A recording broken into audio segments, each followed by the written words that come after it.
আমার ভাইজানেরা, এ নবী পাকের উম্মত উম্মতিরা, এ নবী দেবানারা, বিশ্ব নবী রাসূলুল্লাহ সাল্লাল্লাহু আলাইহি ওয়াসাল্লাম গভীর রজনীতে আল্লাহর কাবা বাইতুল্লাহ শরীফের পাশে আমার দয়ার নবী কোরআন তেলাওয়াত শুরু করে দিলেন। বিসমিল্লাহির রহমানির রহিম। আর রহমান আল্লামাল কোরআন খলাকাল ইনসান আল্লামাহুল বায়ান। আশ-শামসু ওয়াল কমারু বিহুসবানি ওয়ান নাজমু ওয়াস সাজারু ইয়াসজুদান ওয়াস সামাআ রাফাগা ওয়া ওয়াদাআল মিদান আল্লা তাদগাউ ফিল মিজান। হে যুবকেরা, হে নবী পাকের উম্মত উম্মতিরা, আমার দয়ার নবী যখন কোরআন তেলাওয়াত করে আবু জেহেল গভীর রজনীতে তার স্ত্রীর পাশে উম্মে জামিলের পাশে শুয়ে আছেন। কিন্তু হে যুবকেরা, আবু জেহেল ঘুমাতে পারে না। একবার ডান দিক ঘুরে যায়, একবার বাঁ দিকে ঘুরে যায়, একবার ডান দিকে ঘুরে যায়, একবার বাঁ দিকে ঘুরে যায়। হে যুবকেরা, আবু জেহেলের স্ত্রী উম্মে জামিল একবার ডান দিকে ঘোরে, একবার বাঁ দিকে ঘোরে, অর্থাৎ দুজনার ঘুম আসে না। তারা এমন করে উসফিস উসফিস করতে লাগলেন। হে যুবকেরা, ওই সময় আবু জেহেলের স্ত্রী উম্মে জামিল আবু জেহেলকে বলছে, কি ব্যাপার, আপনি তো অন্য অন্য দিনে রাতের বেলা সঠিক টাইমে ঘুমিয়ে যান, কিন্তু আপনি কেন এরকম ভাবে উসফিস উসফিস করছেন? হে যুবকেরা, হে নবী পাকের উম্মত উম্মতিরা, ওই সময় আবু জেহেল বলেছিলেন উম্মে জামিল, না না না, কিছুদিন পরে বিশ্ব বাণিজ্য মেলা হবে, কাবা শরীফের পাশে যে মেলা আসবে, আমি করছে এমন করে মক্কার নেতা, তাই মক্কার নেতা হিসাবে আমার ভিতরে অনেক চিন্তা ভাবনা থাকতে পারে, তুমি ঘুমিয়ে যাও, এখন তুমি আমাকে ডিস্টার্ব করো না। হে যুবকেরা, হে নবী পাকের উম্মত উম্মতিরা, উম্মে জামিল খুব চালাক মহিলা ছিলেন। তিনি মনে মনে চিন্তা করছেন, না না না, নিশ্চয়ই আমার স্বামীর কোনো ব্যাপার আছে। উনি এমন করে চিন্তা করলেন, না না, কেসটা আমাকে ভালো করে ধরতে হবে। হে যুবকেরা, উম্মে জামিল ঘুমের ভান করে শুয়ে পড়লেন। হে আমার ভাইজানেরা, হে নবী পাকের উম্মত উম্মতিরা, ওই সময় আবু জেহেল কি করেছিলেন জানেন? আবু জেহেল দেখতে পাচ্ছে উম্মে জামিল ঘুমিয়ে গেছে, ওই সময়তে একটা কম্বল নিয়ে নিজের ঘর থেকে পার হয়ে যায়। যেই না পার হয়ে যায়, পিছন থেকে উম্মে জামিল বলছে, আবু জেহেল কোথায় যান? ও আমার স্বামী, আপনি কোথায় যান? হে যুবকেরা, হে নবী পাকের উম্মত উম্মতিরা, আবু জেহেল দেখতে পাচ্ছে আমি আমার স্ত্রীর কাছে ধরা পড়ে গেলাম। না না না, মিথ্যা বলে কোনো লাভ নাই। হে যুবকেরা, একটু ভালো করে বোঝার চেষ্টা করেন। ওই সময় উম্মে জামিল যখন জিজ্ঞাসা করলো, আপনি বলেন বলেন, গভীর রজনীতে আপনি কোথায় চলে যান? হে যুবকেরা, আবু জেহেল বলেছিল, উম্মে জামিল রেগে, তুমি তো আমার প্রিয়, তোমার স্ত্রী, তোমার সঙ্গে সত্য বলতে আমার কোনো দ্বিধা নাই। না না না, তুমি কি জানো বিশ্ব নবী রাসূলুল্লাহ সাল্লাল্লাহু আলাইহি ওয়াসাল্লামকে আমরা কবি বলি, বিশ্ব নবী রাসূলুল্লাহকে আমরা শায়ের বলি, তাকে আমরা পাগল বলি। তুমি কি জানো মুহাম্মদ যে কোরআনটা কাবা শরীফের পাশে পড়ছে, ওই কোরআনটা কোনো মানুষের লেখা হতে পারে না। ওই কোরআনটা মুহাম্মদ মুস্তাফা সাল্লাল্লাহু আলাইহি ওয়াসাল্লামের উপরে আল্লাহ পাক নাযিল করেছে। জোরে বলেন। বলছে, তুমি আমাকে বারবার বারবার জিজ্ঞাসা করছো যে আমি কোথায় যাচ্ছি আর কেন ঘুমাতে পাচ্ছি না, কেন ঘুমাতে পাচ্ছি না? তাহলে তুমি শোনো, বলছে আমি মুহাম্মদ মুস্তাফা সাল্লাল্লাহু আলাইহি ওয়াসাল্লামের ওই কোরআন তেলাওয়াত না শুনলে আমার ঘুম আসে না। জোরে বলুন। এই জোরে বলবেন না? কে বলছে? আবু জেহেল বলছে, যার বাড়িতে আমরা 2018 সালে পেশাব পায়খানা করে এসেছি। ভালো করে বোঝেন, সেই আবু জেহেল কোরআনকে সঠিক বলে মেনে নিয়েছে, সত্য বলে মেনে নিয়েছে, কিন্তু সে মেনেছে কিসে? তার স্ত্রীর কাছে, কিন্তু প্রকাশ্যে মানেনি। কারণ কি বলেন তো? তার নেতাগিরি ছুটে যাবে। সে মানুষের কাছে রাহাজানি, অত্যাচার, অবিচার, বুঝতে পারছে না, এই কাজগুলো সে ঠিকঠাক ভাবে করতে পারবে না। তাই সে এমন করে উম্মে জামিলকে বলছে, উম্মে জামিল, মুহাম্মদ সাল্লাল্লাহু আলাইহি ওয়াসাল্লামের কোরআন তেলাওয়াত ছাড়া আমার ঘুম আসা অসম্ভব। জোরে বলুন না সুবহানাল্লাহ। উম্মে জামিল এবার কি বলছে জানেন? বলছে, দেখো অনেক দিন ধরে আমি তোমাকে একটা কথা বলছিলাম, কি তোমার যা মুড আমার ভয় লাগে, ওই জন্য বলতে পারি না। বলে কি? বলে আমিও কিছুদিন ধরে মনে মনে করছিলাম আমারও না মুহাম্মদ মুস্তাফা সাল্লাল্লাহু আলাইহি ওয়াসাল্লামের ওই কোরআন তেলাওয়াত না শুনলে আমি উম্মে জামিলেরও ঘুম আসে না। জোরে বলুন। যে কোরআনের পাখিগুলো আপনাদের এই মাদ্রাসায় আপনারা পড়াচ্ছেন, আলহামদুলিল্লাহ, আল্লাহ তাদেরকে কোরআনে হাফেজ হাফেজা বানিয়ে দিন। বলুন আমিন। এ বলবেন আল্লাহুম্মা আমিন। এ বলবেন আল্লাহুম্মা আমিন। এই এক একটা ছেলে 10 জনকে নিয়ে যাবে জান্নাতে। বুঝতে পেরেছেন? এই এক একটা যুবক ছেলে এখান থেকে যদি হাফেজ সাহেব যে বের হয়, ওরা যদি জবরদস্ত হয়, ও যদি তাকওয়া পরেজগারি হয়, কজনকে নিয়ে যাবে আপনাদের গ্রাম থেকে? ওর যাকে যাকে ভালোবাসবে এরকম 10 জন ওর সঙ্গে ফিরি আল্লাহ জান্নাতে দেবে। জোরে বলুন না সুবহানাল্লাহ। তাহলে এই মাদ্রাসাটাকে খেদমত করতে হবে কি হবে না? আর আমার রাসূল সংকল্প করেছে, যে নিয়ত করেছে যে প্রত্যেকটা গ্রামে গ্রামে গঞ্জে গঞ্জে পাড়ায় পাড়ায় আমি রাসূলুল্লাহ কোরআন পৌঁছে দেব। জোরে বলে, এই জোরে বলা যাবে না? এবারে আবু জেহেল বলছে উম্মে জামিল আমি তাহলে যাই। বলে দাঁড়াও, আপনি যাবেন কেন? আমাকে নিয়ে যেতে হবে, আমাকে নিয়ে যেতে হবে, তাহলে আমি আপনাকে যেতে দেবো। বলে দেখো তুমি গেলেই তো ফেসে যাবো। বলেন না, শুধু কি আবু জেহেল কোরআন শোনার জন্য করছে? ওদিকে উতবা, ওদিকে সাইবা, ওদিকে মুগিরা, ওইদিকে আবু সুফিয়ান, সবাই একত্রিত ভাবে সবাই কাবা শরীফের দেয়াল ধরে বিশ্ব নবী রাসূলুল্লাহর কোরআন তেলাওয়াত শুনছে। জোরে বলুন না সুবহানাল্লাহ। আর আমার আল্লাহ কি না পারে? ইন্নাল্লাহা আলিমুন খাবীর, সব খবর আমার আল্লাহ জানে। জোরে বলুন না সুবহানাল্লাহ। সব খবর। এই আমার আপনার মনের ভিতরে কি চলছে? আমার মায়েরা পর্দার ভিতরে বসে আছে, আমার মায়েরা কি নিয়ত নিয়ে এসেছে আমার আল্লাহ কি জানে না? এই কথা বলে আমার আল্লাহ সব জানে। আবার শুনেন আরেকটা খুশির সংবাদ শোনায়।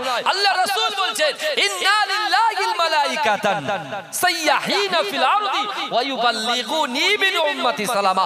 আমার রাসূল বলছেন আমার উম্মত উম্মতিরা একত্রিত ভাবে ইন্না লিল্লাহিল মালাইকাতান, নিশ্চয় আল্লাহ পাক রব্বুল আলামিনের ফেরেশতারা সাইয়াহিনা ফিল আরদ, এই জমিনের উপরে বিচরণ করে, ওয়া ইউবাল্লিগুনি মিন উম্মতি সালামা। আর রাসূলুল্লাহর উম্মতরা যখন রাসূলুল্লাহর উপরে সালাম পাঠায়, রাসূলুল্লাহর উপরে যখন দরুদ পাঠায়, ওই ফেরেশতাগুলো দুরূদ শরীফটাকে ক্যাচ করে নিয়ে ধরে নিয়ে আমি রাসূলুল্লাহর আমার মাজার মোবারক পর্যন্ত পৌঁছে দেয়। আমি রাসূল নিজে কানে শুনতে পাই। জোরে বলুন, এই জোরে বলা যাবে না সুবহানাল্লাহ? বলছে রাসূলুল্লাহ নাকি কিছু, রাসূল মরে গেছে, রাসূল মাটি হয়ে গেছে, রাসূল নাকি কাউকে কোনো সাহায্য করতে পারে না। জোরে বলুন না নাউজুবিল্লাহ। কি কথা তুমি বলছো? এই আমার রাসূল যদি ইচ্ছা করে তার উম্মতকে সাহায্য করেই যেতে পারে। জোরে বলুন না সুবহানাল্লাহ। এই জোরে বলা যাবে না? আমি কিছু কথা সামনে রেখে আমি এই দলিলটা আজকে আমি আপনাদের কাছে দিয়ে যাব যে আমার রাসূলও তার উম্মতকে সাহায্য করতে পারে। জোরে বলুন, জোরে বলুন না। এটা দরুদ শরীফ পড়ুন, আল্লাহুম্মা সাল্লি আলা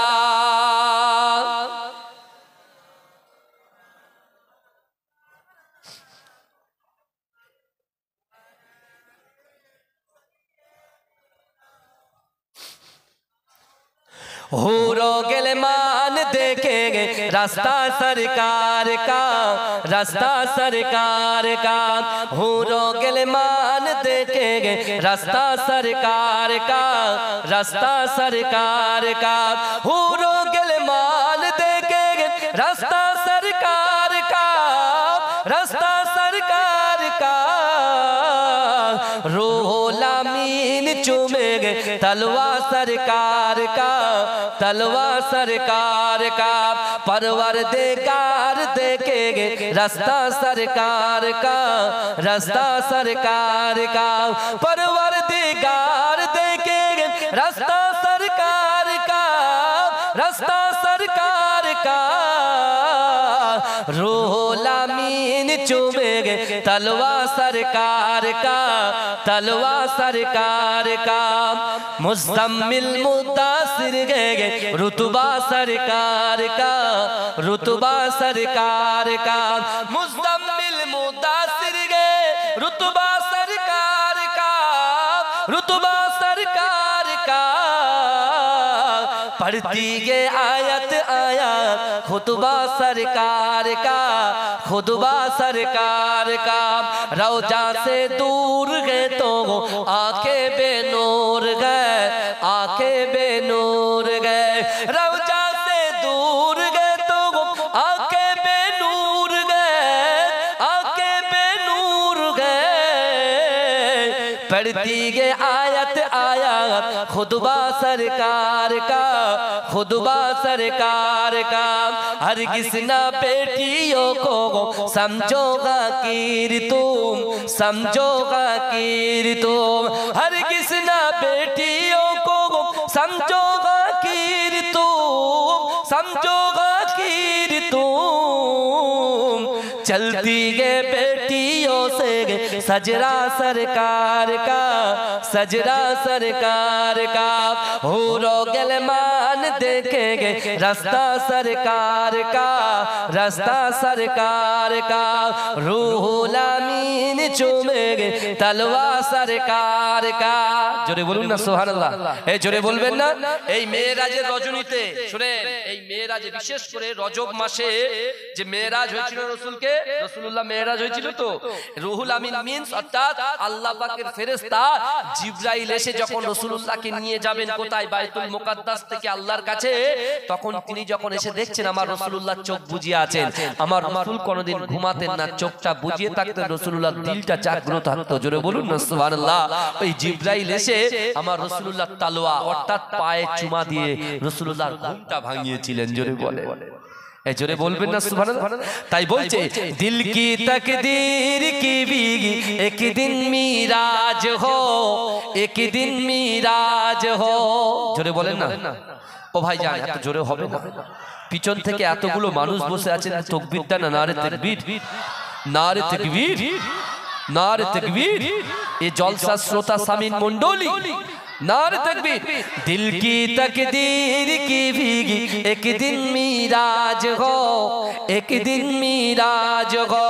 दिल की तकदीर की भीगी एक दिन मिराज हो, एक दिन मिराज हो।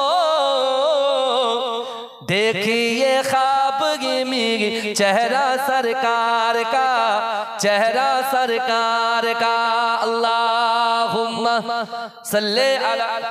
गरम पानी, गरम देन, गरम।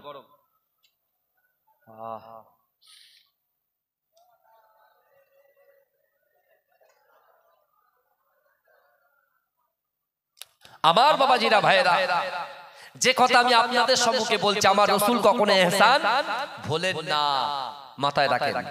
ইহসান ভোলেন না ভাই। দুনিয়াতে আল্লাহ বলছেন বান্দা ওয়াত্তাকুল্লাহ, আমাকে ভয় করো। আমরা দুনিয়াতে এখন কাকে ভয় পাচ্ছি বলেন তো, ভালো করে বলেন কাকে ভয় পাচ্ছি আমরা সত্যিকারের বলেন তো।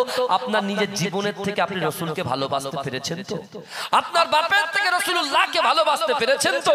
আপনার স্ত্রী, আপনার সন্তান, আপনার পুত্র থেকে আপনি রাসূলুল্লাহকে ভালোবাসতে পেরেছেন তো? হ্যাঁ, হযরত ওমর হুজুর রাসূলুল্লাহকে বলেছিলেন ইয়া রাসূলুল্লাহ, আমি কিন্তু আমার জীবনের থেকে আপনাকে বেশি মহব্বত করতে পারিনি। আল্লাহ রাসূল বলছে ওমর তুমি ঈমানদার নও। কিছুক্ষণ পরে বলে ইয়া রাসূলুল্লাহ, এখন এই মুহূর্তে আমি আমার জীবনের থেকে আপনাকে বেশি মহব্বত করি। আল্লাহ রাসূল বলছে এখন তুমি ঈমানদার। জোরে বলুন না সুবহানাল্লাহ। এই জোরে বলা যাবে। এই আল্লাহর কোরআন বলছে ওয়ালিমান খাফা মাকাম রাব্বিহি জান্নাতান। এই যুবক ভালো করে শুনেন, আল্লাহর কোরআন বলছে ওয়ালিমান খাফা মাকাম রাব্বিহি জান্নাতান। তার মানে কি? তার মানে হলো এটাই, আমার আল্লাহ বলতে চাইছে আমার বান্দা, আমার বান্দির দিলের ভিতরে আমি আল্লাহর ভয় নিয়ে যদি আখিরাতে আসে, দুটো করে জান্নাত দেব। জোরে বলে, এই কটা করে জান্নাত দেবে বলেছে আল্লাহ? দুটো। মুসলিম জাহানের দ্বিতীয় খলিফা হযরত ওমর হুজুর রাদিয়াল্লাহু তাআলা আনহুর জামানায় একজন যুবক ছেলে 5 ওয়াক্ত নামাজ জামাতের সাথে আদায় করতেন। 5 ওয়াক্ত নামাজ জামাতের সাথে আদায় করতেন। সে একটা রুটিন বানিয়েছিল, তার পিতামাতাকে সে মহব্বত করতেন, খিদমত করতেন এবং সে দৈনন্দিন বাড়িতে বসে বসে মসজিদে নববী শরীফে বসে বসে কোরআন তেলাওয়াত করতে। জোরে বলুন সুবহানাল্লাহ। কিন্তু আমার আল্লাহ কোরআনে আবার কি বলছেন, এই ভালো করে শুনেন, কারণ অসুবিধা হচ্ছে না তো? এই শুনেন না, কথা বলেন না, সামনে মুশকিল আছে, কথা বলবেন না কেউ। এই অসুবিধা হচ্ছে না তো? হ্যাঁ, আল্লাহ কোরআন শুনেন। আল্লাহ কোরআনে বলছেন বিসমিল্লাহির রহমানির রহিম আহাসিবান নাসু আইয়ুতরাকু আইয়াকুলু আমান্না ওয়া হুম লা ইফতানুন। ভালো করে বলেন আয়াতের ভিতরে আল্লাহ কি বলতে চাইছেন, একটু ভালো করে বুঝে যান, একটু ভালো করে বুঝে নেন। কারণ এখানে অনেক বেনামাজি আছে, বেরোজগার আছে, যাকাত ফাঁকি দেওয়া, এরকম অনেক মানুষ বসে আছে। বিশ্বাস করুন, অনেকে জেনা, চোখের জেনা, হাতের জেনা, অন্তরের জেনা করে বসে আছি। এখন যারা জেনা করে তাদেরকে আমরা বলি জিনাখোর, যারা সুদ খায় তাদেরকে আমরা বলি সুদখোর। ভালো করে বুঝবেন বাবাজি, কিছু মনে করবেন না। কারণ আপনি দেখেন হুজুর, আমি পীরের আওলাদ এসেছি আপনাদের কাছে, সর্বপ্রথমে আল্লাহ আমাদেরকে জিজ্ঞাসা করে, বুঝলেন? আর আমাদেরকে আগে জাহান্নামে যেতে হবে, আপনাদের আগে। এটা মনে রাখেন, আপনাদের আগে আমাদের জাহান্নামে যেতে হবে। যদি সঠিক বার্তাটা যদি আপনাদের কাছে পৌঁছাতে না পারি, মানুষের মন গলানোর জন্য 500 টাকা হাদিয়া দিল পকেটে, হুজুর এই কথাটা বলবেন না, তাহলে আমি টাকায় বিক্রি হয়ে গেলাম। কথা ঠিক না ভুল?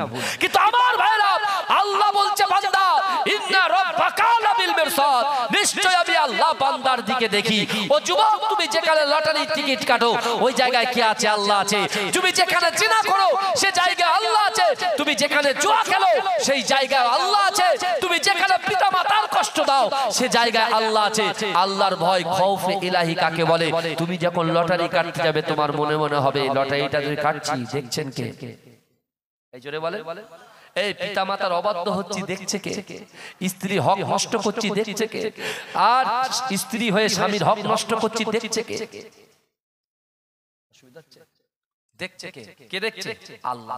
তা মুসলিম জাহানের দ্বিতীয় খলিফা হযরত ওমর ফারুক রাদিয়াল্লাহু তাআলা আনহু জামানায় ওই যুবক ছেলেটা বাড়িতে বসে বসে একটা রুটিন করেছে। কারণ আল্লাহ কোরআনে বলছেন, ফালা তাকুল্লাহুমা উফি ওয়ালা তানহারহুমা ওয়া কুল্লাহুমা কওলান কারীমা। তোমার আচার আচরণে, তোমার ব্যবহারে তোমার পিতামাতা যেন উপশব্দ না করে।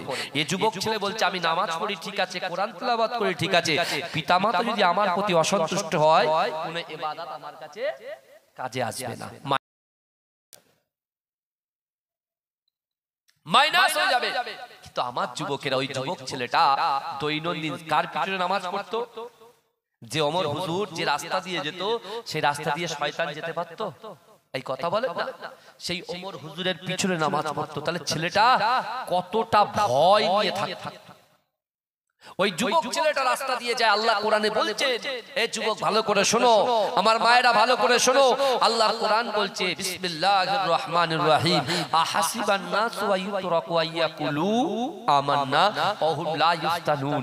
আল্লাহ বলছে, ও বান্দা, তোমরা যারা ঈমান এনেছো, তোমরা যারা ঈমান এনেছো, তোমরা কি মনে করো আমি আল্লাহ তোমাদেরকে ছেড়ে দেব? অহুম লা ইফতানুন, আমি আল্লাহ কি তোমাদের পরীক্ষা করব না? এই যুবক ধরা কোথায় পড়বো দেখ। আপনি মনে করছেন আপনি ঈমানদার, আপনি মনে করছেন আপনি মুসল্লি, আপনি মনে করছেন আপনি জাকিরিন শাকিরিন, আপনি মনে করছেন আমি প্রচুর খেদমত করছি। কিন্তু এই যুবক তুমি শোনো, আল্লাহর কোরআন বলছে বান্দা, ওহুম লা ইফতানুন, আমি আল্লাহ কি পরীক্ষা করব না? একজন ব্যক্তি আল্লাহ প্রচুর সম্পত্তি দিয়েছে, তার 10টা দোকান আছে, দোকানে প্রত্যেকদিন 20,000 20,000 টাকা ইনকাম। আল্লাহ বলছে ওই দোকানটাকে আমি লস করিয়ে দেব, ওই দোকানটাকে আমি আল্লাহ লস করিয়ে দেব। যে প্রত্যেকদিন 20,000 ইনকাম করে সে দিনে শুধু মাছি মারবে, 1 পয়সা ইনকাম করতে পারবে না। কিন্তু যে ছেলেটা 25,000 ইনকামের পরে আমি আল্লাহর উপরে সে খুশি ছিল, আর ওই 25,000 ইনকামটা যখন বন্ধ করে দেব, ও আমার উপরে বেজার হয় কিনা খুশি হয় কিনা আমি আল্লাহ পরীক্ষা করব। একটা ছেলে শরীর চর্চা করে জিমে যায়, বাইসেপ ট্রাইসেপ চেস্ট এভরিথিং পুরো এ টু জেড সব তার ওকে। তার বাইসেপ ভালো, তার ট্রাইসেপ ভালো, তার চেস্ট ভালো, সব ওকে। আল্লাহ বলছে ওই ছেলেটাকে আমি এমন একটা রোগ দেব, ওকে রোগ দিয়ে আমি আল্লাহ পরীক্ষা করব। আল্লাহ বলছে আমি আল্লাহ ভয় দিয়ে পরীক্ষা করব। ভয়টা কি? যদি কেউ আমাদের কাছে মাথায় বন্দুক রেখে বলে মুহাম্মাদের কলেমা ছেড়ে দে, এই উত্তপ্ত তেল দেখতে পাচ্ছিস, এই তেলের উপরে তোকে ফেলে দেবো, বল তুই অমুক কিছু বল, তুই কোরআন ছেড়ে দে, তুই বল আমি মুসলমান থেকে খারিজ। আল্লাহ বলছে এখানে এই রকম করেও আমি আল্লাহ পরীক্ষা নেব, সে দেখবো তার পরীক্ষাটার ফল কেমন। আব্দুল্লাহ ইবনে হুযাফা, মা বোনদের ওখানে পুরো একদম জ্যাম হয়ে গেছে না? প্রত্যেক জায়গায় আলহামদুলিল্লাহ আমার মা বোনরা অনেক বেশি আসে। আল্লাহ আমার মা বোনদের কবুল করুন এবং তাদের নিয়তকে কবুল করুন, বলুন আমিন। আম্মা জান, আমি আপনার পীরের আওলাদ, আমার দাদা ভাই আপনাদের গ্রামে এসেছেন, মাহমুদ বাখতিয়ারি, তাই তো? তিনি 103 বছর হায়াতে ছিলেন, 2010 সালে ইন্তেকাল করেছে। তার মহাব্বতের মানুষ শুধু 25 লক্ষ মানুষ একসঙ্গে জানাজা নামাজ পড়েছে, জোরে বলে। সেই বাড়ির আওলাদ হিসাবে আমার মায়েদেরকে একটু অনুরোধ করবো, মা আপনারা মনে মনে দরুদ পড়তে পড়তে একটু সামনের দিকে এগিয়ে যান, পিছনে আমার মায়েরা অপেক্ষা করছে, একটু ঢুকবে ভিতরে, একটু আসো একটু দরুদ শরীফ পড়ুন। আল্লাহুম্মা সাল্লি আলা। মায়েরা একটু সামনের দিকে চেপে বসেন। মা আমাকে দেখতে পাচ্ছেন না? ওখানে কি আমার দেখা যাচ্ছে? তাই কোথায় দেখা যাচ্ছে? ওটাতে? বাবা রে। হে প্রভু রহমান, তোমার ওই সেরা দান, নূরানী আল কোরআন, নূরানী আল কোরআন। হে প্রভু রহমান, তোমার ওই সেরা দান, নূরানী আল কোরআন, নূরানী আল কোরআন। জোরে বলবেন না? জোরে বলবেন না সুবহানাল্লাহ? জোরে হবে না সুবহানাল্লাহ? কোরআন তাই প্রমাণ দেয়, নেই যে তাতে কোনো ভুল, হাকিকাত যার আয়াত, সত্য পথ জ্ঞানের মূল, যার গর্ভে আছে মধু, শান্তি যে অফুরান, নূরানী আল কোরআন, নূরানী আল কোরআন। আল্লাহুম্মা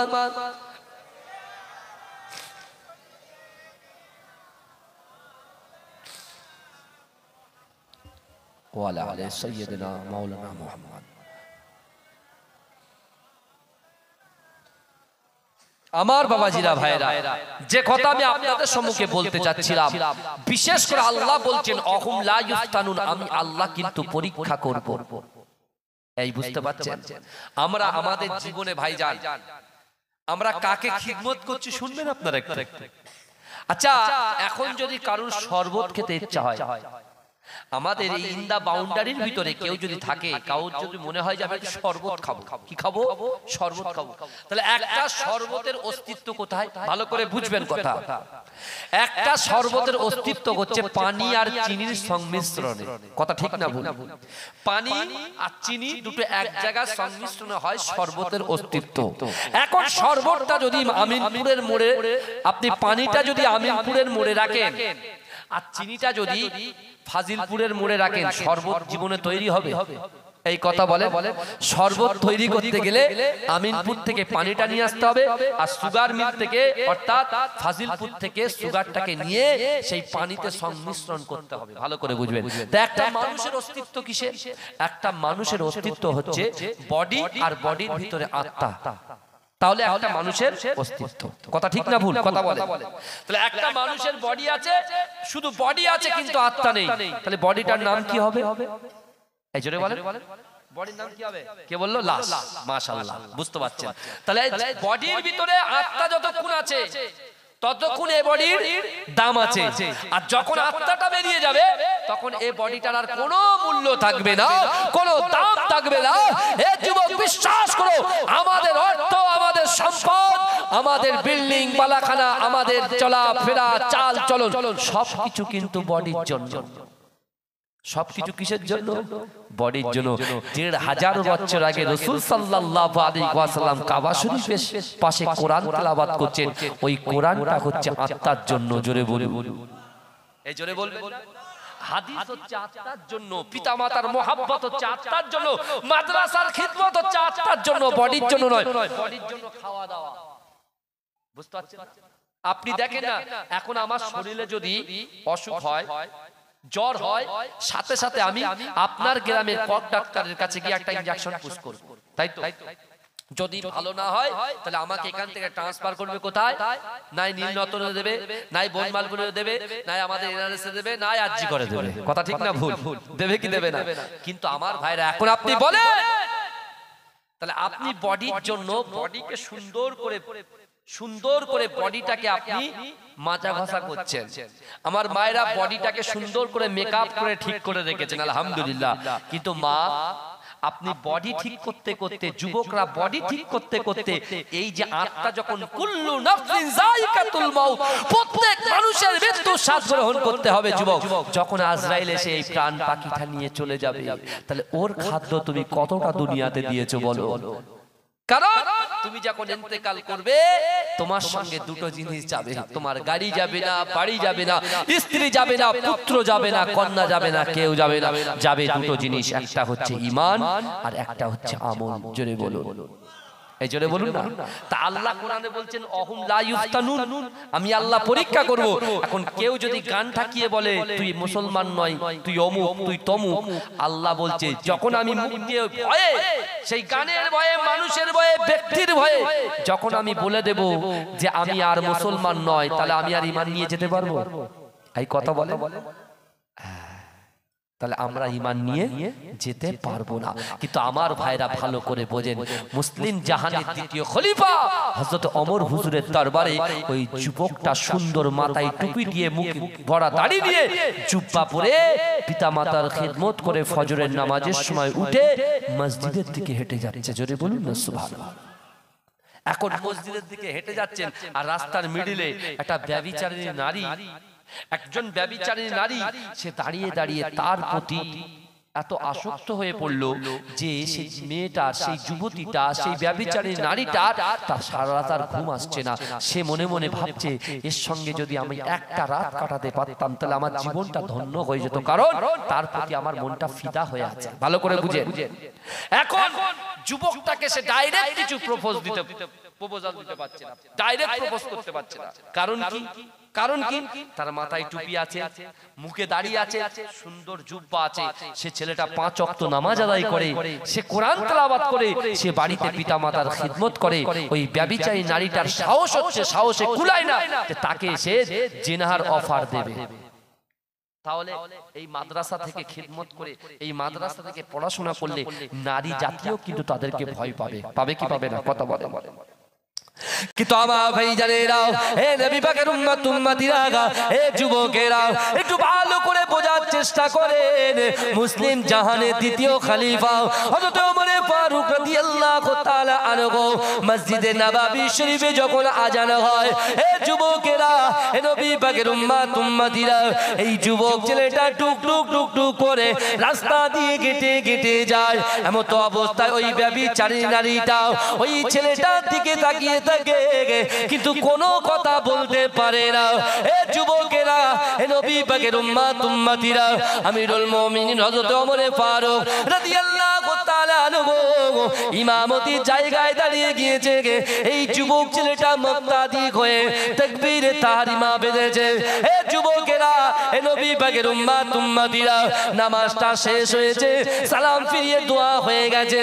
ইয়া আমার ভাইজানেরা, ওই যুবক ছেলেটা আল্লাহর কোরআন নিয়ে পড়তে শুরু করেছে। হে যুবকেরা, হে নবী পাকের উম্মত উম্মতিরা, হে নবী দিওয়ানারা, ওই যুবক ছেলেটা কোরআন তেলাওয়াত করতে করতে যখন রাত হয়ে যায়, ওই যুবক ছেলেটা মনে মনে চিন্তা করে, না না না, আমি একটা টাইম ঠিক করে রেখেছি আমার পিতামাতাকে খিদমত করার জন্য, আমার পিতামাতাকে ভালোবাসার জন্য।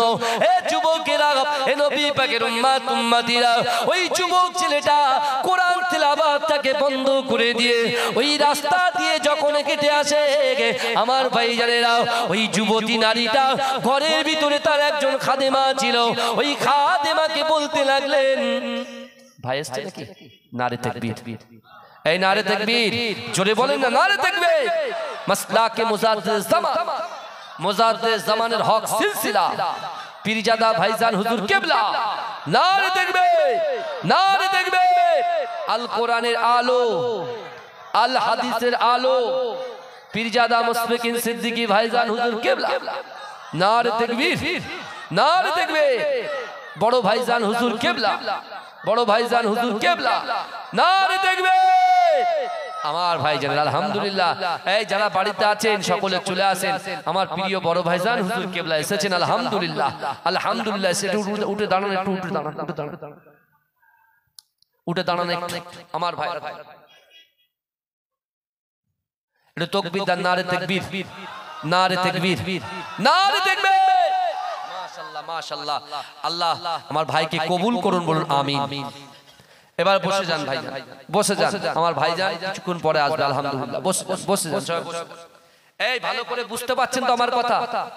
তাহলে বিশ্ব নবী রাসূলুল্লাহ, বিশ্ব নবী রাসূল সাল্লাল্লাহু আলাইহি ওয়াসাল্লামের মহাব্বতে ভাইজান এই যে উঠে দাঁড়াতে বললাম, অত সহজ নয় ভাই। বুঝতে পেরেছেন?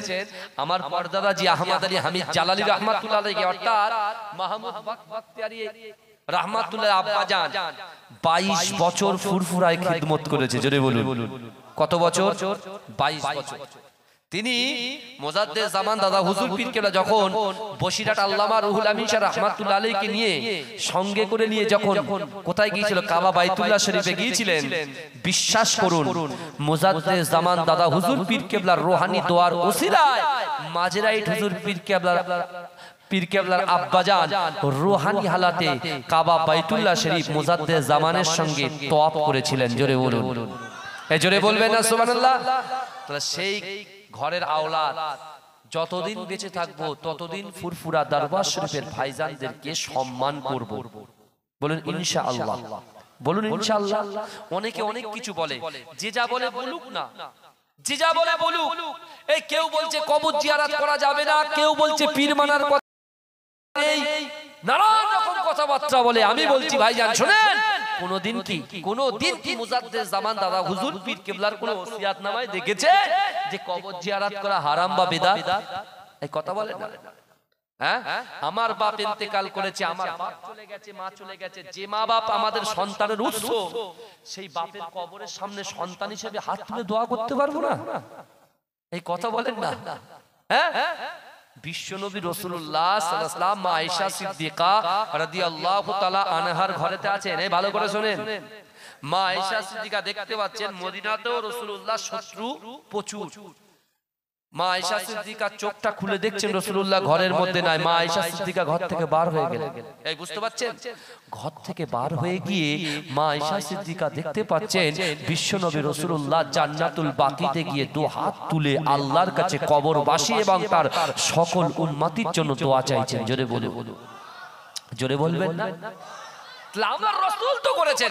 এই যুবকেরা ভালো করে বোঝার চেষ্টা করেন, আল্লাহর রাসূল যখন মেরাজে গিয়েছিলেন, মেরাজে যাওয়ার সময় জিবরাইল একটা জায়গায় বোরাক যখন দাঁড় করেছে, আল্লাহর রাসূল ডান দিকে হেঁটে চলে যাচ্ছে। ডান দিকে যখন হেঁটে চলে যাচ্ছে, এমন তো অবস্থায় আল্লাহর রাসূল সাল্লাল্লাহু আলাইহি ওয়াসাল্লামকে জিবরাইল জিজ্ঞাসা করছে, ইয়া রাসূলুল্লাহ হাবিবাল্লাহ, আপনি ডান দিকে চলে যাচ্ছেন, তা কোন দিকে যাচ্ছেন? আল্লাহর রাসূল বলছেন, আমি জান্নাতের দিকে যাচ্ছি। বলছি ইয়া রাসূলুল্লাহ, জান্নাত তো এখন অনেক দূর। বলে কেন? ওদিক থেকে তো জান্নাতের সুঘ্রাণ আসছে। জোরে বলুন না সুবহানাল্লাহ। আল্লাহর রাসূলকে জিবরাইল বলেছিল, ইয়া রাসূলুল্লাহ, মুসা আলাইহিস সালাতু ওয়াস সালামের জামানায় ফিরাউন একটা নারীকে হত্যা করেছিল, তার দুটো আওলাদকে হত্যা করেছিল।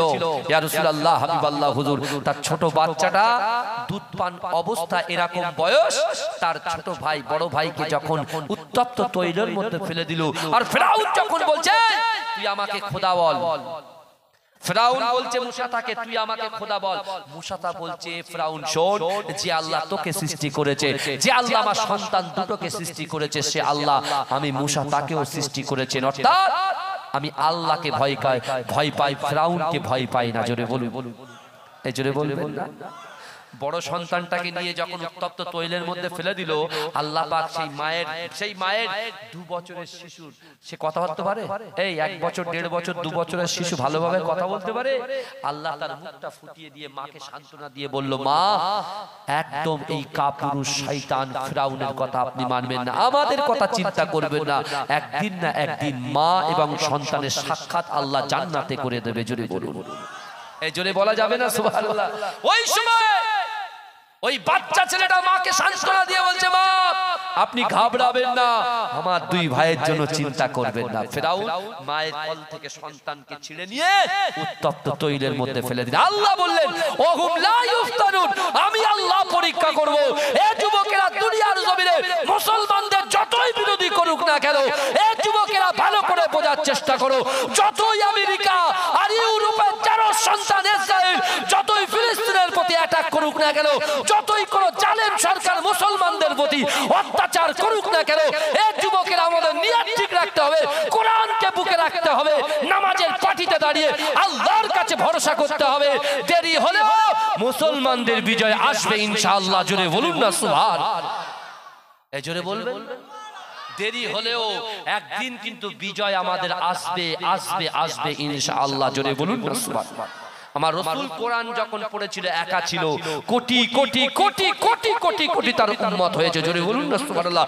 আমার মুজাদ্দিদ জামান দাদা হুজুর পীরকে ফুরফুরা এসেছিল, হুজুর একা ছিল, তারও কোটি কোটি তারও ভক্ত মুরিদ কিন্তু আজও বাংলা নয় সারা দেশ জুড়ে আছে। জোরে বলুন না সুবহান। জোরে বলা যাবে না? আমি যে কথাটা বলছিলাম, হযরত ওমর হুজুরের ওই যুবক ছেলেটা ওই রাস্তা দিয়ে বাড়িতে ফিরছে, আর এই মহিলাটা ওখান থেকে তার খাদেমাকে বলছে আমি ওই যুবক ছেলেটাকে পেতে চাই, কিন্তু আমার সাহস হচ্ছে না, সাহস হচ্ছে না, আমি তাকে বলবো কি করে। খাদেমা বৃদ্ধা বয়স বলে তুই ঘাবড়াচ্ছিস কেন, ঘরের ভিতরে থাকবি, আমি ঠিক তোর ব্যবস্থা করে দেবো, যা। মহিলাটা ওই ব্যভিচারিণী নারীটা কি করেছে, ঘরের ভিতরে লুকিয়ে আছে। আর আল্লাহর বান্দা, নামাজ পড়নে वाला, কুরআন তেলাওয়াত করনে वाला, পিতা মাতার খিদমত করনে वाला ওই যুবক আল্লাহর ভয় রাসূলুল্লাহর মহব্বত নিয়ে সে মাটির দিকে তাকিয়ে তাকিয়ে তাকিয়ে তাকিয়ে তাকিয়ে তাকিয়ে তাকিয়ে তাকিয়ে তার পিতা মাতার খিদমতের জন্য আসতে শুরু করেছে। জোরে বলুন সুবহানাল্লাহ। এমত অবস্থায় ব্যভিচারী নারীর ওই বৃদ্ধা খাদেমাটা এসে বলছে শোনেন, আমার বাড়িতে কোনো নারী নাই, আমার বাড়িতে কোনো যুবক নাই, আমার বাড়িতে একটা আসবাবপত্র সরানোর ব্যাপার আছে, আমি বাবা বৃদ্ধা হয়ে গেছি, আমাকে একটু সাহায্য করো না, আমাকে একটু হেল্প করে দাও। ওই যুবকটা তো আল্লাহওয়ালা, তাই না? হ্যাঁ, যখন দেখছে একজন বৃদ্ধা নারী ডাকছে তখন আমি কেন যাব না। যেই গিয়েছে এই যুবকেরা সঙ্গে সঙ্গে ঘরের ভিতরে ঢুকিয়ে পিছন থেকে ঘরের দরজা লক করে দিয়েছে। এখন আপনি বলুন, ওই ঘরের ভিতরে একজন নারী আছে, একজন যুবক আছে, ঘরের দরজা বন্ধ, জানালা বন্ধ, এখন যুবকটার ফিলিংস কি হবে? তার সে কি ফিল করবে? এই বোঝা যাচ্ছে আমার কথা? সে ফিল কি করবে? আল্লাহ কোরআনে বলছেন বান্দা নাহনু আকরাবু ইলাইহি মিন হাবলিল ওয়ারিদ, বান্দা আমি আল্লাহ তোমার ঘাড়ের শিরা উপশিরা থেকে অতি নিকটবর্তী, আমি আল্লাহ তোমার সাথে থাকি। জোরে বলুন। আমার ভাইজানেরা, এ নবী পাকের উম্মত উম্মতিরা, এ নবী যুবকেরা, এ নবী দিওয়ানারা, একটু ভালো করে বোঝার চেষ্টা করুন বাবা। ওই যুবক ছেলেটা মনে মনে চিন্তা করে না না না, এই ঘরের দরজা বন্ধ, এই ঘরের জানালা বন্ধ, কেউ আমার সঙ্গে নাই, একজন মহিলা আছে বাবা। এ যুবকেরা, ওই যুবক ছেলেটা চোখ বুজিয়ে রয়েছে, এমন করে চিন্তা করে আল্লাহর কোরআনের আয়াতের কথা মনে পড়ে যায়। আল্লাহ কোরআনে বলছেন বান্দা ওয়ালিমান খাফা মাকামা রাব্বিহি জান্নাতান, ওয়ালিমান খাফা মাকামা রাব্বিহি জান্নাতান। আমার আল্লাহ বলে বান্দা না না না, কাল কিয়ামতের মাঠেতে, কাল হাসরের মাঠেতে আমি আল্লাহর সামনে যদি বান্দা ভয় নিয়ে আসে, আমি আল্লাহ তাকে দুটো জান্নাত দেব। এ যুবকেরা, ওই যুবক ছেলেটা ভয়ে চিন্তা করতে লাগলেন না না না, কিয়ামতে বড় শক্ত আযাব, কবরের আযাব বড় শক্ত আযাব। এ যুবকেরা, সঙ্গে সঙ্গে সঙ্গে সঙ্গে ওই যুবক ছেলেটা বেহুশ হয়ে মাটিতে পড়ে গেল। জোরে বলবেন না? চিৎকার দিয়ে বললেন না সুবহানাল্লাহ। আমরা যখন গুনার কাজ করি কখনো বেহুশ হয়ে পড়েছি? কথা বল। আমার যুবকরা যখন গালাত গালাত পিকচার, গালাত গালাত ভিডিও কম্বলের ভিতরে দেখে, তখন কি তারা বেহুশ হয়ে যায়? এই কথা বলে না, এরা মনে করে কিচ্ছু জানে না হুজুররা। তুমি হুজুরের ভয় পাচ্ছ, ইমাম সাহেবের ভয় পাচ্ছ? হ্যাঁ, আল্লাহ সব দেখছে, পাই টু পাই হিসাব দেবে।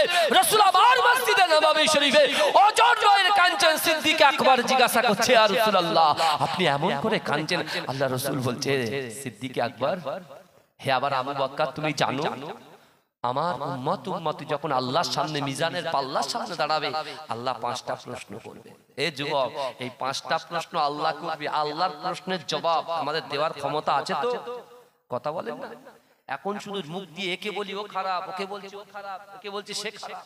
হ্যাঁ, উসমানী শাসন আমলে একজন সেরা বাদশা ছিল, যার নাম হচ্ছে সুলাইমান কানুনী রাহমাতুল্লাহ আলাইহি।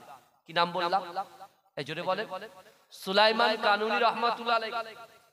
তিনি হঠাৎ করে স্বপ্ন দেখে ঘুম থেকে উঠে পড়লেন, তার উজিরকে বললেন, এই শোনো, একটা ঘোড়া রেডি করো তো। বলে কেন? কেন যাবো না, কি ব্যাপার বাদশা, আপনি কেন যাবেন? বলছেন না, আমার সাম্রাজ্যের ভিতরে কে ভালো করে খেতে পাচ্ছে কিনা, কারোর কষ্ট হচ্ছে কিনা, কারোর দর্দ হচ্ছে কিনা, সেটা তো আমার দেখার দরকার, যেহেতু আমি বাদশা। উজিরকে বললো, চলো তুমি আমার সাথে। ঘোড়া নিয়ে বেরিয়ে গেলেন। এই বুঝতে পারছেন, ঘোড়া নিয়ে বেরিয়ে গিয়ে দেখছে একজন লাশ পড়ে আছে, আর লাশের সামনে কিছু লোক গোল করে ঘিরে দাঁড়িয়ে আছে। এই বুঝতে পারছেন আমার কথা? আমরা তো মুখে যা ইচ্ছা তাই বলে দিই, মুখে যা ইচ্ছা তাই বলে দিই, কিন্তু আল্লাহ পাক বাহ্যিকটা দেখেন না ভাই। আল্লাহ বাহ্যিক দেখেন, কথা বলেন না, আল্লাহ বাহ্যিক দেখেন, আল্লাহ আভ্যন্তরীণটা দেখেন। জোরে বলবেন না সুবহানাল্লাহ। এখন সুলাইমান কানুনী গিয়ে বলছে, কি ব্যাপার, তোমরা এইভাবে দাঁড়িয়ে আছো কেন? বলছে, পাপী, এ শারাবি, এ জুয়ারি। কি বলছে? উম্মতেরা বলছে পাপী, এ জুয়ারি, এ শারাবি, মানে শরাব পান করে, এ জিনাও করে। তখন সুলতান সুলাইমান কানুনী বলছে, এ কি উম্মতে মুহাম্মাদি নয়? বলে এই ব্যক্তিটা যে লাশটা পড়ে আছে, এ কি উম্মতে মুহাম্মাদি নয়? সবাই চুপ করে আছে। সুলতান সুলাইমান কানুনী বলছে, একটা লোক মারা গিয়েছে, তার কাফন নাই, তার দাফন নাই, তার গোসল নাই, তার জানাজা নাই, তার দাফন নাই, মাতফান নাই। তখন বলছে, একে আমরা কেউ কাফনও দেব না, দাফনও দেব না, একে কবরস্থ করা হবে না। বলে কেন? বলে জুয়ারি ছিল, মাতালি ছিল, মানুষকে কষ্ট দিত, আর এ ব্যভিচারিণী জায়গায় জিনা করত, জিনা। তখন সুলতান সুলাইমান কানুনী, এমনি বাদশা এমনি এমনি হওয়া যায়, এই কথা বলেন, তার ভিতরে কিছু আছে বলে তো সে বাদশা হয়েছে। সে এখন একতরফা কথা শুনেছে, দ্বিতীয় লোকের কথা শুনেছে। পানি দাও না, গরম দাও, গরম। আমার ভাইরা ভালো করে বোঝেন। এখন সুলতান সুলাইমান কানুনী তিনি চিন্তা করছেন যে না, এদের কথা শুনলে হবে না, কারণ এই ব্যক্তিটা কেমন ছিল বলতে পারবে তার স্ত্রী, তার স্ত্রী বলতে পারবে তার স্বামী কেমন ছিল। চলো তার বাড়ি, চলো। তার বাড়িতে নিয়ে যাওয়া হলো। দেখছে স্ত্রী তো অঝর নয়নে কাঁদতেছে, এত কান্না কাঁদছে, এত কান্না কাঁদছে।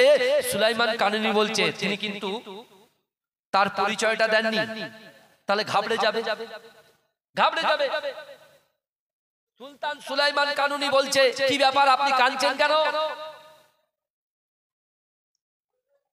আপনি কাঁদছেন কেন, কি হয়েছে? আপনার স্বামী তো জুয়ারি ছিল, আপনার স্বামী তো শারাবি ছিল, আপনার স্বামী তো জিনা করতো, তাহলে আপনি কাঁদছেন কেন? বলছেন, না না না না, আমার স্বামীর মতো লোকই নাই। জোরে বলুন না সুবহানাল্লাহ। এই জোরে বলেন। বলে আমার স্বামীর মতো লোকই ছিল না। বলে কেন? বলছে লোক বলতো আমার স্বামী মদ পান করতো, কিন্তু আমার স্বামী মদের দোকানে যেত, মদ কিনতো, মদ কিনে এনে বাড়িতে একটা গাড্ডা করে ওই মদটাকে এরকম ঢেলতো, আর আমাকে বলতো, এ আমার স্ত্রীরা, আমার তো সন্তান সন্ততি কেউ নেই, তা আমি মদ কিনে মদটাকে ফেলে দিলাম, আমি একজন মায়ের ঘরের সন্তানকে মদ পান থেকে দূরে সরিয়ে দিলাম। জোরে বলে, জোরে বলেন না সুবহানাল্লাহ। নারে দেখবে একটা মানুষের পর চর্চা, পর নিন্দা করার আগে আগে আপনি এক হাত তুলেছেন, তিন হাত কিন্তু আপনার দিকে আছে বাবাজি। আল্লাহ কিন্তু পাই টু পাই হিসাব দেবে, ভালো করে বোঝেন। আবার বলছে, আপনার স্বামী তো জিনা করতো। বলছে না, আমার স্বামী পতিতলায় যেত, গিয়ে ওই নারীদেরকে পয়সা দিয়ে বলতো, মা তুই আর জিনা করিস না, মা তুই চলে যা। ওই পয়সা দিয়ে আর ওই নারীকে তাড়িয়ে দিত, বাড়ি পাঠিয়ে দিত, আর বাড়িতে এসে বলতো যে একজন যুবককে আমি জিনা থেকে বিরত রাখতে পেরেছি। জোরে বলে, এই জোরে বলবেন না আমার ভাইরা, চেষ্টা করুন ভালো করে। আমার ভাই জানেরা, হে নবী পাকের উম্মত উম্মতিরা, ওই নারী ওজার নয়নে ঝরঝর ঝরঝর করে কাঁদে। হে যুবকেরা, এ নবী পাকের উম্মত উম্মতিরা ওই সময় সুলতান সুলাইমান কানুনে জিজ্ঞাসা করলো তোমার স্বামীর জানাজা কেউ তো পড়বে না। ওই সময় ওই সুলাইমান কানুনের সামনে ওই স্ত্রী বলেছিল না না না আমার স্বামীকে আমি বলেছিলাম আপনি প্রকাশ্যে মদের বাজার থেকে মদ কিনে আনছেন, প্রকাশ্যে আপনি জেনার জায়গায় গিয়ে নারীদেরকে কিনে কিনে পাঠিয়ে দিচ্ছেন। না না না আপনি ইন্তেকালের পরে কেউ আপনার জানাজায় যাবে না, কেউ আপনার জানাজা পড়বে না, কেউ আপনার কবরে মাটি দিতে আসবে না। কিন্তু না না না আমার স্বামী আমাকে বলেছিল এ আমার স্ত্রী রে আপনি ঘাবড়াবেন না, ইন্নাল্লাহা আলা কুল্লি শাইইন কাদির, প্রত্যেকটা শক্তিতে বস্তুতে আমার আল্লাহ পাকের শক্তি বিরাজ করে। এ যুবকেরা এ নবী পাকের উম্মত উম্মতিরা ওই সময় সুলতান সুলাইমান কানুনের সামনে তার স্ত্রীটা বলতে লেগেছে না না না আমার স্বামী বলেছিল আমার জানাজার নামাজ আমার পাড়োশি আমার কওমের লোকরা না পড়লে এই রাজত্বের বাদশা সুলতান কানুনি সহ তার উজিরা আমার নামাজ আদায় করবে। জোরে বলবেন না, জোরে বলা যাবে না। বলছে আমার জানাজার ইমাম হবে সুলতান সুলাইমান কানুনি। আল্লাহ ঠিক জায়গায় পৌঁছে দিয়েছে। আমি একটা عن سعد بن سعد رضي الله تعالى عنه قال قال رسول الله صلى الله عليه وسلم إن العبد لا يعمل عمل أهل النار وأنه من أهل الجنة وإنما العمل أهل الجنة وأنه من أهل النار إنما العمل بالخواتيم। আল্লাহ রাসূল সাল্লাল্লাহু আলাইহি ওয়াসাল্লাম মসজিদে নববী শরীফে সাহাবাদেরকে নিয়ে যখন বসেছিলেন আল্লাহ রাসূলের জলিল কদর সাহাবা হযরত সাদ ইবনে সাদ রাদিয়াল্লাহু তাআলা আনহু হাদিসটাকে রাসূলুল্লাহ থেকে বর্ণনা করে বলে আমার রাসূল বলেছে ইন্নাল আবদা নিশ্চয়ই কোন আল্লাহর বান্দা লা ইয়ামালু আমালা আহলিন নার জাহান্নামবাসীদের কাজ করে জাহান্নামে যেতে এক পা বাকি। আমার আল্লাহ পাকের দয়া দেখেন, আমার আল্লাহ পাকের মায়া দেখেন, ওই যুবক যুবতী ভিতর দিয়ে আমার আল্লাহ পাক তাদের দ্বারা এমন একটা ভালো কাজ করিয়ে নেয় তার ঠিকানাটা দয়ার জান্নাত হয়ে যায়। জোরে বলেন কে বলছেন? আল্লাহ রাসূল বলছেন যে ইন্নাল আবদা লা ইয়ামালু আমালা আহলিন নার, নিশ্চয়ই কোন আল্লাহর বান্দা জাহান্নামবাসীদের কাজ করে জাহান্নামে যেতে এক পা বাকি। ওই ব্যক্তির দ্বারাই, ওই যুবকের দ্বারাই, ওই যুবতীর দ্বারাই আমার আল্লাহ পাক এমন একটা কাজ করিয়ে নেয় তার ঠিকানাটা দয়ার জান্নাত হয়ে যায়। জোরে বলে। আবার রাসূল বললেন ইন্নাল আবদা লা ইয়ামালু আমালা আহলিন নার ওয়া আন্নাহু মিন আহলিল জান্নাত ওয়া ইন্নামাল আমালা আহলিল জান্নাত ওয়া আন্নাহু মিন আহলিন নার। আল্লাহ রাসূল বলছেন নিশ্চয়ই কোন আল্লাহর বান্দা সে জান্নাতবাসীদের কাজ করে, জান্নাতে যেতে এক পা বাকি, জান্নাতে যেতে এক পা বাকি। কিন্তু আল্লাহ পাক ওই ব্যক্তির দ্বারাই, ওই যুবকের দ্বারাই, ওই যুবতীর দ্বারাই এমন একটা কাজ করিয়ে নেয় তার ঠিকানাটা জাহান্নাম হয়ে যায়। ভালো করে বোঝেন। আল্লাহর রাসূলের সাহাবা দাঁড়িয়ে বলছে ইয়া রাসূলুল্লাহ, ইয়া হাবিবাল্লাহ হুজুর, যার জান্নাতে যাবার কথা সে যাচ্ছে জাহান্নামে, আর যার জাহান্নামে যাবার কথা সে যাচ্ছে জান্নাতে, এটা তো বুঝলাম না। বোঝা যাচ্ছে আল্লাহ কি বলেছে ওহুম লা ইফতানুন, আমি আল্লাহ কিন্তু পরীক্ষা করব। তাহলে আপনি জান্নাতের দোরগোড়ায় গিয়ে আপনি ফেল করে গেলেন, আপনি চলে যাচ্ছেন কোথায়? জান্নাতের দোরগোড়ায় গিয়ে, অর্থাৎ জান্নাতে যেতে এক পা বাড়ালেই জান্নাত, সেখানে গিয়ে আপনি ফেল করে গেলেন। ওহুম লা ইফতানুন, আল্লাহ বলছে আমি পরীক্ষা করব, পরীক্ষায় ফেল করলেন, আপনি সোজা চলে যাচ্ছেন কোথায়? সোজা চলে যাচ্ছেন কোথায়? বলে জান্নাতে যাওয়ার কথা ছিল, যাচ্ছেন জাহান্নামে। আর যে জাহান্নামে যেতে যেতে যেতে এখানে দেখেন বেনামাজি বসে আছে, অনেক গুনাহগার বসে আছে, আমরা লাঞ্ছিত বঞ্চিত অপমানিত প্রচুর গুনাহগার এখানে বসে আছি, তা আমাদের কি ক্ষমা হবে না? এই কথা বলে আমাদের ক্ষমা নেই। হ্যাঁ, আমার রাসূলুল্লাহ কিন্তু ব্যবস্থা করে গেছেন। আমি বলেছি না আমরা রাসূলকে কতটা ভালোবাসি আর রাসূল আমাদেরকে কতটা ভালোবাসে। আল্লাহ রাসূল ক্ষুধার্ত অবস্থায় পেটে পাথর নিয়ে বসে আছেন, রাসূল কাঁদছেন, জিবরাইল এসে বলছে ইয়া রাসূলুল্লাহ, আল্লাহ আপনার কান্না সহ্য করতে পারেনি, তাই আল্লাহ পাক বলেছেন আমার হাবিবুল্লাহ কাঁদে, আমি আল্লাহ সহ্য করতে পারি না, আমার হাবিবুল্লাহকে দুটো পুরস্কার দিয়েছো, দুটো উপঢৌকন দিয়েছো। জোরে বলুন না সুবহানাল্লাহ। আল্লাহ রাসূল বলছে কি উপঢৌকন নিয়ে এসেছো? বলে আল্লাহ বলেছেন, ওয়াদা করেছেন যে এই দুটো উপঢৌকনের ভিতরে যেটা আপনার ইচ্ছা, যেটা ভালো লাগে সেটাকে অ্যাকসেপ্ট করবেন, গ্রহণ করবেন, আর আল্লাহ সেটাকে আসমানে কবুল করবেন। জোরে বলে, এই জোরে বলেন না। আমার ভাইজান তো এসে গেছেন আলহামদুলিল্লাহ, একটু জোরে বলবেন না। নারে দেখবে, নারে দেখবে, মাসলাকে মুজাদ্দিদ জামান, মুজাদ্দিদ জামানের হক সিলসিলা মাজরা ইকপিডাঙ্গা দরবার শরীফ। নারে দেখবে এ জলসা শ্রোতা সামিন মণ্ডলী, ওলামায়ে হযরতগণ, পীরজাদা ভাইজান হুজুর কিবলা, নারে দেখবে। আমার ভাইরা ভালো করে বোঝার চেষ্টা করে। বিশ্ব নবী রাসূলুল্লাহ সাল্লাল্লাহু আলাইহি ওয়াসাল্লাম জিবরাইলকে জিজ্ঞাসা করেছিলেন, জিবরাইল কি উপঢৌকন নিয়ে এসেছো? বলছি ইয়া রাসূলুল্লাহ আপনি যদি চান আল্লাহ বলেছে উহুদ পাহাড়কে সোনা বানিয়ে দেবে। জোরে বলে, জোরে বলবেন না। আপনি যদি চান আল্লাহ পাক উহুদ পাহাড়কে কি বানাবে? সোনা বানাবে। আর আপনি যদি চান আপনার গুনাহগার উম্মতিদের জন্য আল্লাহ তওবার দ্বারকে তাদের মৃত্যুর আগ পর্যন্ত খুলে রাখবে। জোরে বলে। রাসূল বলছে আমি সোনা চাই না, আমি চাই আমার উম্মতের, আমি চাই আমার উম্মতের জন্য আল্লাহ তওবার দ্বারটাকে যেন খুলে রাখে। জোরে বলুন না।